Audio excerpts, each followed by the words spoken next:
Hey guys, hope you're all doing great. I'm Hoodie, and today we're gonna check out some Reddit stories together.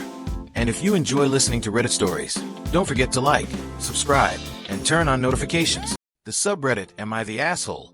Mountain_ice cream. Am I the asshole for breaking up with my fiance over an ultimatum over my ring?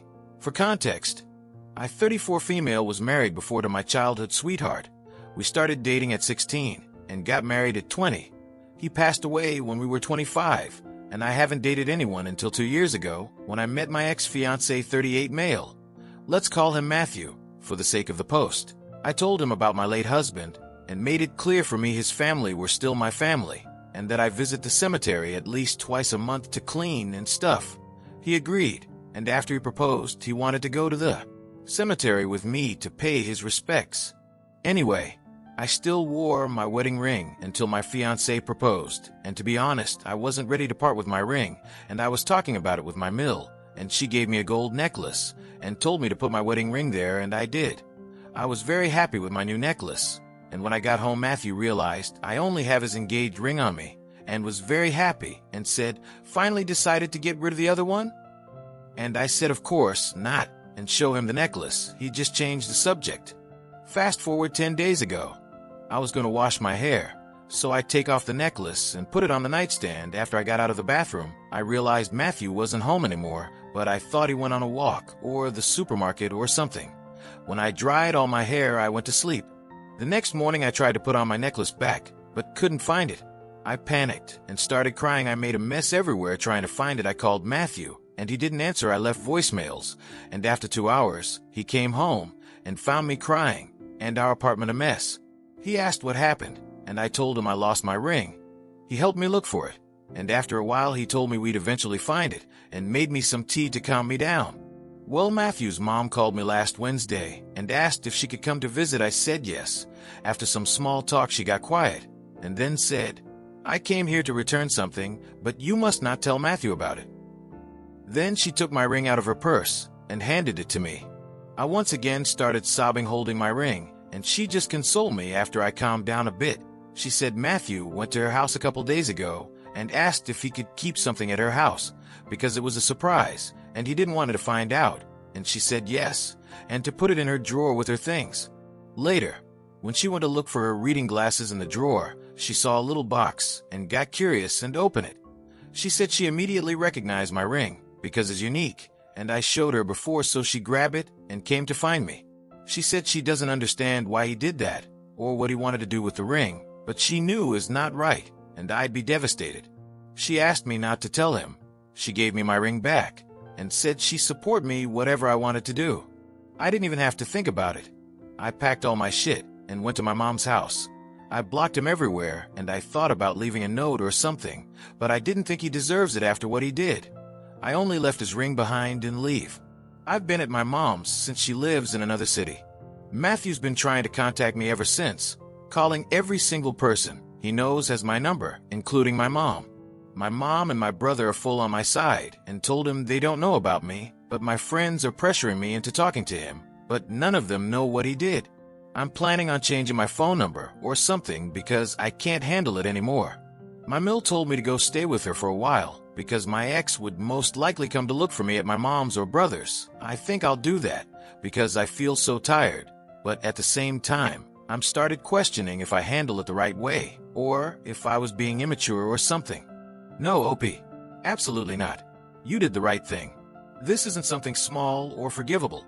He didn't just take your ring. He watched you break down, cry, and panic while pretending to help you look for it. He caused you pain on purpose and then lied straight to your face. That's not insecurity. That's manipulation. And yes, that is 100% breakup worthy. So no, OP, you are not the a-hole. Walking away was the correct decision, and honestly, the safest one. Now, on a separate note, and I'm saying this gently, I don't think you're fully done grieving your late husband yet. And that's okay. There's no timeline for grief. You don't have to forget him or erase that part of your life, but it might help to talk to someone and work through it, especially before letting someone new get that close again. That said, none of this excuses what your ex did. His actions crossed a line, and you trusted your instincts when it mattered. But that's just my take. What do you guys think? Let me know in the comments below. And additional information from OP's comments. Edit. Because some people are repeating the same thing. I think some of you try to relate losing a spouse and breaking up with somebody is not the same in a sense. I don't think any widower out there ever stop loving their late spouse.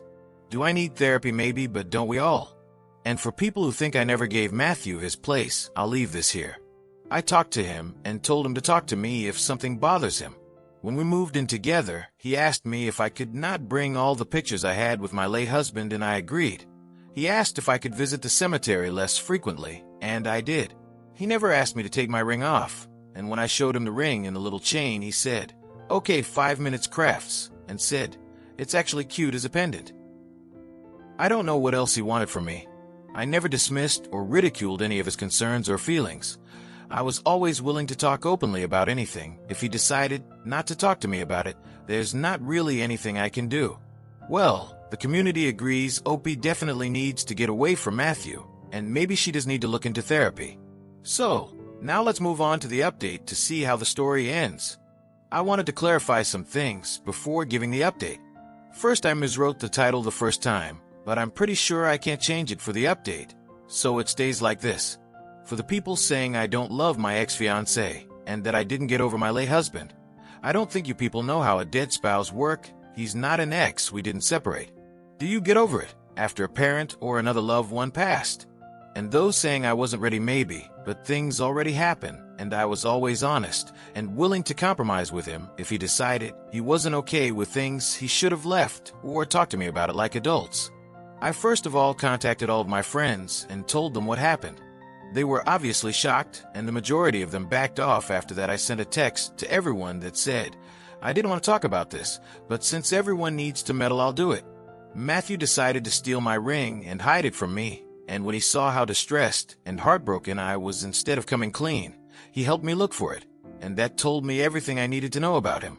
I'm not looking for advice nor opinions about this. I just want my choices to be respected, and anybody who comment on it would be blocked. I also contacted Matthew's mom, and she said he already knows, so I can talk to him freely. I then made my brother contact Matthew to tell him I wanted the chain back, and that I was willing to hear his side of the story just for closure, because we weren't getting back together no matter what. We met on Thursday. I brought my brother with me for support. When Matthew arrived, his eyes started to weld up, and he wanted to hug me, but my brother told him not to even try, and to just sit down. He gave me the chain, and started to apologize over and over, and tried to hold my hand over and over, so I just put my hands under the table. I asked him what exactly he wanted to do with my ring, and he said he wanted to get rid of it, because I was basically still married to a dead man, but he couldn't throw it away at the end, so a friend of him suggested to make my new wedding ring out of it. He said he was going to get it melted, and made a whole new ring out of it, so it was some sort of loophole, because I was only wearing our new ring, but couldn't get mad, because it was made out of the original. Not gonna lie, I started to tear up, because the thought of him destroying my ring like that, and already coming up with excuses, was heartbreaking. He also said that when he saw me panicking, he wanted to tell me the truth, but realized it would have been worse for him, so he pretended to help me look instead. He also admitted that he wasn't okay with me wearing the ring, or basically me not pretending like I was never married before. He said he knows I told him if he wasn't okay with things to talk to me, or to just break up. But he said he didn't want to lose me, so he kept quiet, expecting me to just forget about my late husband. And when I didn't, he started to resent me even when I compromised with him. He said it wasn't enough, but he knew talking about it would have ended up in us splitting up, so he never said anything. He once again apologized and said he wanted to change and promised to communicate better, and he asked if we could get couples counseling before breaking up completely, but I declined. I told him I didn't trust him anymore, and that he spent a long time lying and pretending. So I don't even know what else he was lying about at this point. Both of us were crying, and he said, "So you really are going to choose the dead man over me?" I told him that not really, and that this have nothing to do with my late husband, that I was breaking up because he lied, deceived, manipulated, and stole from me. So this was about him and his actions, not about anything else. My brother and I left, and Matthew stayed at the restaurant. He is still blocked everywhere. I decided to go to my Mills, my late husband's mom, house, and I'm currently here. My family decided to spend Christmas with her and her family, but they still have work, so I'm the only one here for now. It feels healing. She has most of my pictures with her son, and now I miss him more than ever. I tried to book an appointment with a therapist, but she said the earliest appointment she have is early March, so I'm still looking for something a little more early like January or early February. And I think that's it. Nothing really dramatic happened, but I feel tired. And as much as I miss Matthew, I don't think I would be able to just forgive and forgot. And I feel he deserves someone with a more normal dating history, like someone who hates her ex or something. For my part, one would be single for a long time. I don't think I can handle something like this again. I don't really mind being single, though I have an amazing family and great friends. Maybe marrying again is just not in the cards for me, and that's okay. That's all. I'm actually excited about Christmas again after a long time. Merry Christmas to y'all. Well, OP, you did the right thing. And you're absolutely right. He can lie about one thing. He can lie about everything. So good for you, OP, for getting out of that toxic relationship. And hopefully you can get the help that you need. Take care, OP, and thanks for sharing. And now, let's move on to the next post that also has an update. The subreddit, Am I the Asshole? Agile Son, 9321. Am I the asshole for selling my sister's dream wedding dress? I, 33 female, have supported my older sister financially for years. To date, I've spent approximately $25,000 helping her with bills and her kids. She's lived with me rent-free multiple times, and I currently pay the insurance on the car she drives, which is in my name. It feels shitty bringing it all up because I've never asked for or wanted repayment. I just wanted to help my family. But it feels like context for how much I've put into being a good sister. In 2021, she was getting married and asked me to be her maid of honor. I went all out. I paid for her Nashville bachelorette trip for her and the bridal party. I also paid for her dream wedding dress, veil, and storage bag because my parents, who were supposed to split it, hit a financial rough patch. The wedding never happened. The dress sat in my closet for 4 years. When my sister moved out of my house most recently, she didn't even take it with her. She never asked about. Recently, I had a change of financial circumstances. I had to leave my home and my marriage overnight due to domestic violence. I had no time to plan and no safety net. It's been pretty bad. I've run out of gas on the side of the road and gone days without eating to save money. My parents are dead, and the rest of my family usually counts on me and can't help me. So I haven't even asked. I've just been selling everything I own to survive. My sister is aware of my leaving and my financial state, since I told her I might not make the car insurance payment. I realized the dress is currently having a moment and retailing for twice what I originally paid. To me, it felt like a miracle, an investment I didn't know I had. I posted it for sale a couple of places online, Marketplace, Poshmark, etc., to try and sell it for some emergency cash. When I posted it to TikTok, my sister commented, "Well, this sucks. I wanted to give it to her daughter when she grows up." Her daughter is 3, and the wedding would have been to her father, who my sister is no longer with. Now I feel like I was justified in selling the dress. I paid for it. I've stored it for 4 years, and she never asked about it. My family knows I'm struggling, but maybe they don't know the extent. To be fair, they also haven't actually bothered to ask. From her perspective, I'm selling her dream dress and her daughter's future heirloom. From my perspective, I'm literally trying to survive, and I'm the one who paid for the dress in the first place. Am I the asshole for selling it without asking her first? What? No, OP. Absolutely not. You are not the a-hole here. Let's be very clear. That dress was never just hers. You paid for it. You stored it for 4 years. She didn't take it, didn't ask about it, didn't make plans for it. And now, when you're in literal survival mode, leaving an abusive situation, selling your belongings just to eat and get gas, suddenly that dress is a family heirloom. No, that's not how that works. You didn't sell it out of spite or greed. You sold it because you needed to survive. And honestly, the timing almost feels like the universe throwing you a lifeline when you desperately needed one. What really gets me is that she knew you were struggling. She knew you were in trouble. And instead of asking if you were okay or how bad things were, she commented publicly to guilt you. That's not concern. That's entitlement. So no, OP. You did nothing wrong. You didn't steal anything. You didn't betray anyone. You made a hard, necessary decision to take care of yourself after years of taking care of everyone else. Now, on a separate note, and I say this with care, I really hope you get the support you deserve.